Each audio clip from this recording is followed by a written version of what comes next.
अहो मंडळी, आज बाजारात भेटली कोथिंबीरची जुडी, तर चला की बनवूया ह्याची कुरकुरीत वडी, ज्याची चव आहे आरारारा खतरनाक. तर मंडळी काय करायचं, कोथिंबीर स्वच्छ धुवून आणि चिरून घ्यायची. मग त्याच्यामध्ये घालायचं बेसन, तांदळाचं पीठ, मीठ. आता घ्यायची मिरची, लसूण, ओवा, धणे आणि याला ठसा ठेचायचं आणि खसा वाटून घ्यायचं आणि ह्याचं एक वाटण तयार करायचं. आता यात घालायचे तीळ, हळद, लाल तिखट, भुना जिरा पावडर आणि चांगलं मिक्स करायचं. थोडंसं पाणी घालायचं आणि छान मळून घ्यायचं.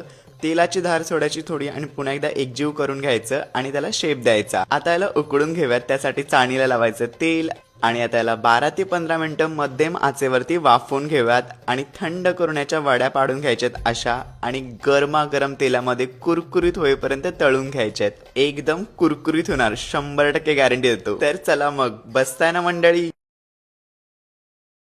मला सांगा, सुख म्हणजे नक्की काय असतं? काय पुण्य असलं की ते घर बसल्या मिळतं.